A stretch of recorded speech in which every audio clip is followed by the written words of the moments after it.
At midnight in 1975, Elvis snuck out of Graceland and drove to his old neighborhood. He knocked on the door of an elderly woman who'd been his neighbor when he was poor. She didn't recognize him, but when he started singing, something impossible happened. It was 2 a.m. on a Tuesday in September 1975, and Elvis couldn't sleep. This wasn't unusual. Insomnia had plagued him for years. The prescription medications helped sometimes, but tonight they just left him restless and melancholic. Elvis stood at his bedroom window in Graceland, looking out at the manicured lawns and the wall that separated him from the rest of the world.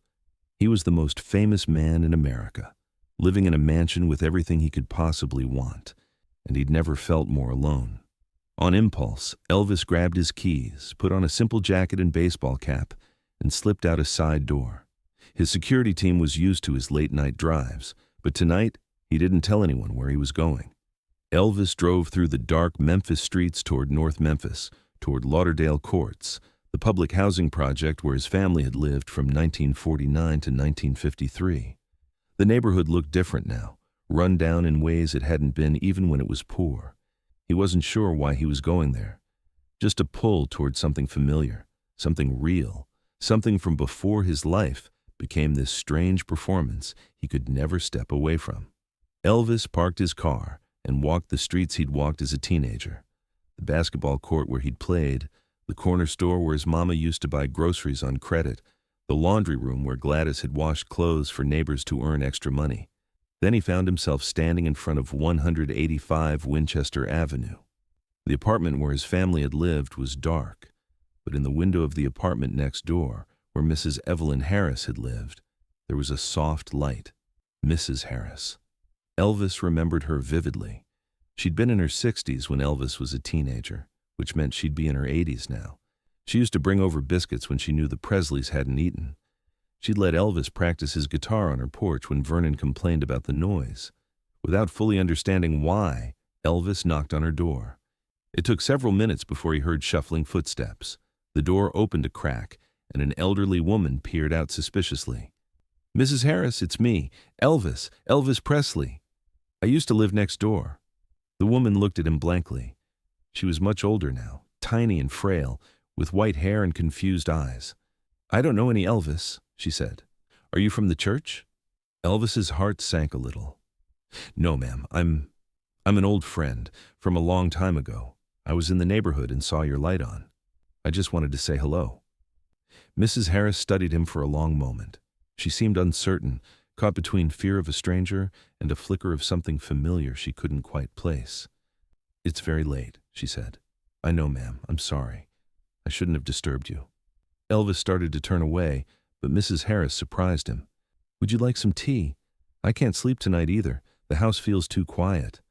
"Are you sure? I don't get many visitors anymore. Come in, come in." Elvis followed her into the small apartment. It looked almost exactly as it had 25 years ago. The same worn furniture, the same lace curtains. Time had stood still in this place while Elvis's entire world had transformed. Mrs. Harris moved slowly to the kitchen, putting a kettle on the stove.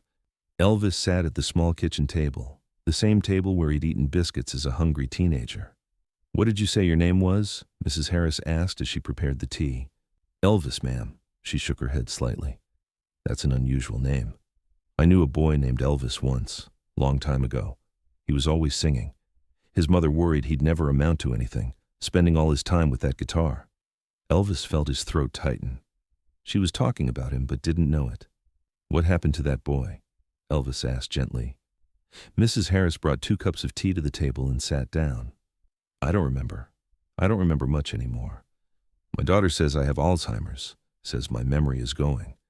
But I remember that boy Elvis, always so polite, always said yes ma'am and no ma'am. His mother raised him right, even though they were poor as Job's turkey." They sat in comfortable silence for a moment, sipping tea. Mrs. Harris seemed content to have company, even if she didn't know who Elvis was. "Would you mind if I sang you a song?" Elvis asked quietly. Mrs. Harris smiled. "I'd like that. I always loved music. That boy Elvis used to sing for me sometimes. He had the most beautiful voice." Elvis stood up and began to sing, very softly, without accompaniment. He sang one of his most famous ballads, pouring all his emotion into every note. He sang about love and tenderness, about holding someone dear, about promises made and kept. As Elvis sang, something began to change in Mrs. Harris's face. Her confused expression started to clear, like fog lifting from a mirror. Her eyes focused on Elvis with sudden intensity. When he finished the song, Mrs. Harris was crying. "That song," she whispered. "I know that song." "Yes, ma'am." She stood up slowly, moving closer to Elvis, studying his face with new recognition. "You're him, aren't you? You're that boy, little Elvis from next door. But you're all grown up now. And famous. I've seen you on the television." Elvis felt tears streaming down his own face. "Yes, ma'am. It's me." Mrs. Harris reached up and touched Elvis's face with her fragile hand, the way she used to when he was a teenage boy coming to her door looking for comfort. "Oh, my sweet boy, look what you became. Your mama would be so proud." "She was, ma'am. She got to see some of it before she passed." Mrs. Harris nodded, still holding Elvis's face. "Gladys was so worried about you. Worried you'd get your heart broken by this music business. But you made it, didn't you? You became something. I don't know, Mrs. Harris. Sometimes I feel like I became famous, but lost myself somewhere along the way." Mrs. Harris guided Elvis back to his chair and sat down across from him. For these few moments, her mind was completely clear, the Alzheimer's pushed back by the power of the memory Elvis's song had unlocked. "Let me tell you something I told you when you were 16 years old," Mrs. Harris said, her voice strong and certain now. "You came to my door crying because some boys at school made fun of your music, said it was weird, said you were weird, remember?" Elvis nodded, though he'd forgotten until this moment. "I told you then what I'm going to tell you now. Being different isn't weakness, it's your strength. The world needs different. The world needs people who don't fit in the boxes everyone else accepts." She squeezed Elvis's hand. "You're tired, aren't you? Tired of being Elvis Presley, the famous man. But you know what? That little boy who used to sing on my porch, he's still in there. Don't lose him. Don't let the fame bury the real you." "I'm trying, Mrs. Harris. It's just hard." "Of course it's hard. Nothing worth doing is easy. But you have a gift, Elvis, not just your voice. You have the gift of making people feel less alone. That matters more than all the gold records and fancy cars." They talked for another hour, Mrs. Harris's memory staying remarkably clear as long as Elvis was there.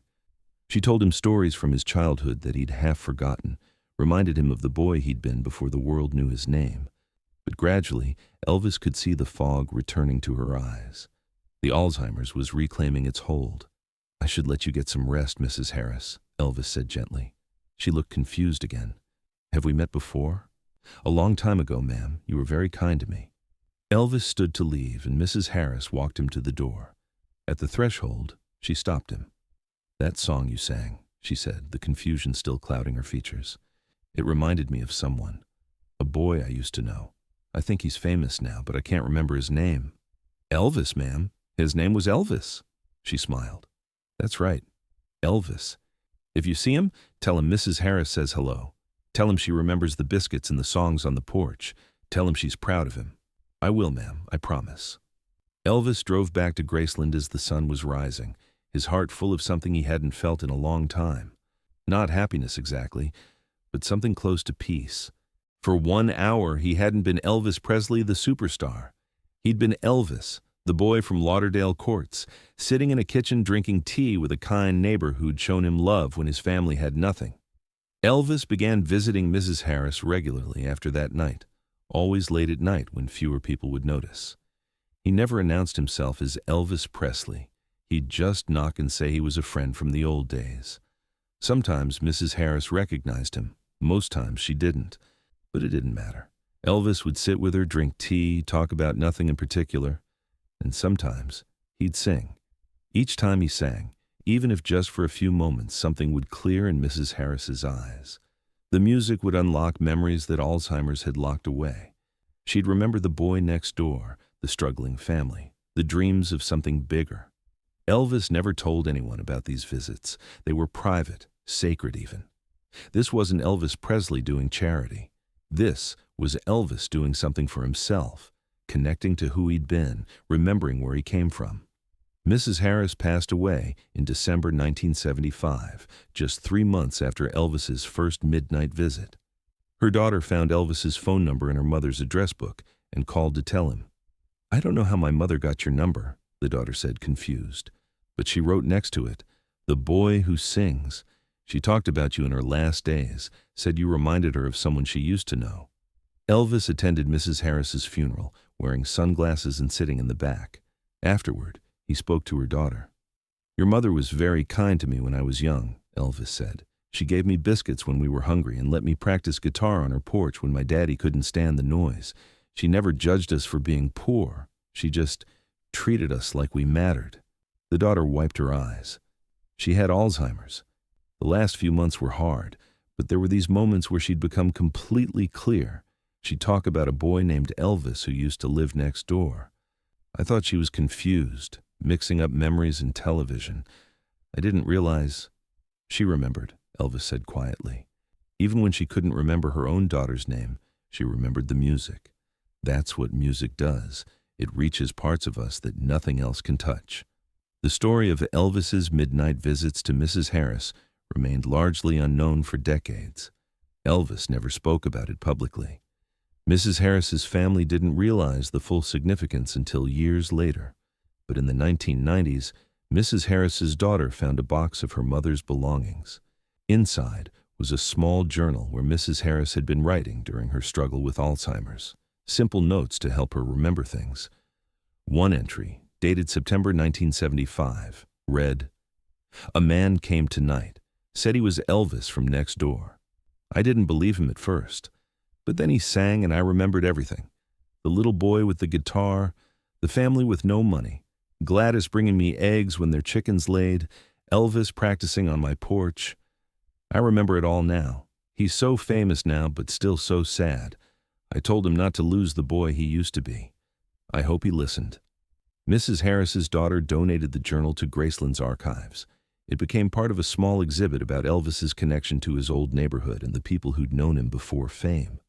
The exhibit includes information about how music therapy can help Alzheimer's patients access locked memories, how songs from someone's past can temporarily clear the fog and bring them back to themselves, if only for moments. Elvis understood something that medical science is only now confirming, a neurologist wrote in an article about the exhibit. Music accesses memory in unique ways. It can reach people when nothing else can. The fact that Elvis's singing could bring Mrs. Harris back, even temporarily, from Alzheimer's, is both touching and scientifically fascinating. Today, many memory care facilities use music therapy as a key treatment for dementia and Alzheimer's patients. Caregivers play songs from patients' youth, watching as confused faces suddenly clear with recognition and memory. And sometimes, families think of Elvis sitting in a kitchen at 2 a.m., singing for an elderly woman who'd forgotten almost everything except the kindness of a poor boy from next door. The story reminds us that fame and success mean nothing if we forget where we came from, that the measure of a person isn't how high they climb, but whether they remember to look back down at the ladder that got them there. Elvis could have forgotten Mrs. Harris, could have driven past Lauderdale courts without stopping, could have let his past stay in the past, but he didn't. He went back. He sat in that kitchen, he sang those songs, and in doing so, he gave an elderly woman moments of clarity in her final months. Moments where she could remember herself and the neighborhood she'd loved. More than that, Elvis gave himself something he desperately needed, a connection to who he'd been before the world made him into something larger than life. A reminder that underneath the jumpsuits and the fame and the performances, he was still that boy from Lauderdale courts who loved music and needed kindness. Music is magic. It reaches across time and memory. It unlocks doors that seemed permanently closed. It brings us back to ourselves when we've gotten lost. Elvis knew this. He'd built his life on it. And on those midnight visits to Mrs. Harris, he experienced it in its purest form, not as performance, not as entertainment, but as healing, as connection, as love. They say that in those final moments before Mrs. Harris passed away, she was singing softly to herself. Her daughter couldn't quite make out the words, but the melody was unmistakable. One of Elvis's most famous ballads about love and tenderness. Even at the end, even as Alzheimer's took almost everything else, the music remained. And with it, the memory of a kind boy who sang on porches and grew up to change the world. If this story of memory, music, and the power of never forgetting where you came from moved you, subscribe and share it. Has music ever helped you or a loved one remember something precious? Let us know in the comments. Hit that notification bell for more true stories about the moments that remind us who we really are.